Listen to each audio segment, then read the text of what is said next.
Bonjour à tous et bienvenue sur The Travelers. Aujourd'hui, je vais vous parler d'un hôtel totalement atypique et pour ça, je vais vous emmener au Costa Rica près de Quepos dans le parc national Manuel Antonio. Vous avez peut-être déjà dormi dans un avion lors d'un trajet de plusieurs heures, mais avez-vous déjà dormi dans un avion bien plus confortable en plein milieu de la jungle ? Alors laissez-moi vous présenter cet hôtel 3 étoiles construit en 1988, situé sur une falaise donnant vue sur l'océan Pacifique. Vous y passerez un séjour inoubliable et vraiment original. Le propriétaire a eu l'idée de proposer à sa clientèle 2 chambres dans un avion datant de 1965, un Boeing 727 à 15 mètres au-dessus du sol. Pour la petite histoire, cet avion était à l'origine utilisé sur les lignes de la South African Airways et de la Colombia Avianca Airlines, puis à la fin de sa carrière, il a été racheté uniquement pour cet hôtel. Il a été démonté en 5 parties, puis transporté par camion et restauré directement sur le domaine. L'intérieur de l'avion est aménagé comme une réelle chambre d'hôtel, puis les murs et meubles sont faits à la main, en boiserie et en teck. En plus, les hublots permettent d'avoir une vue 360 sur la mer et la jungle qui entoure toute la chambre.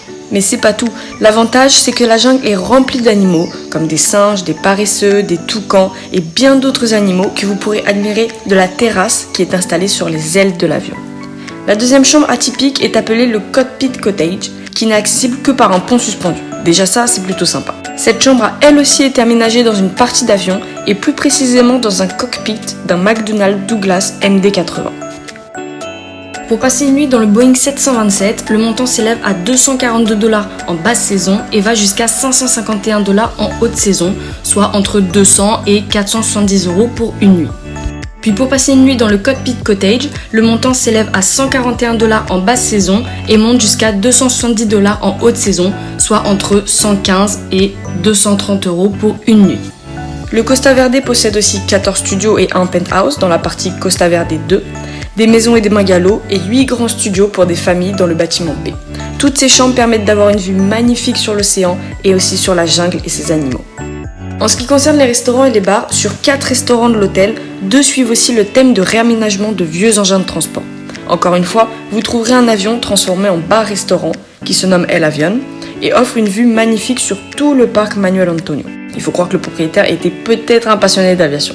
En tout cas, l'histoire de cet avion est un peu plus pétillante que les 2 autres. Celui-ci correspond à l'un des 2 Fairchild C-123, l'un des plus grands scandales des années 80. À cette époque, l'administration Reagan aux États-Unis vend très discrètement des armes à l'Iran, qui était officiellement le pays ennemi des USA, dans l'espoir de faire libérer des otages américains détenus au Liban, mais aussi afin de collecter des fonds pour financer les guérillos nicaraguayens, qu'on appelait les Contras, et qui étaient opposés au gouvernement sandiniste du Nicaragua. Avec l'aide de la CIA, les Contras ont acheté plusieurs articles, dont 2 avions cargo C-123. Toujours dans le plus grand secret, une piste d'atterrissage est aménagée sur les terres d'un ranch américain, dans le nord-ouest du Costa Rica. Mais le 5 octobre 1986, l'un des 2 avions Fairchild achetés par les Contras est abattu au-dessus du Nicaragua.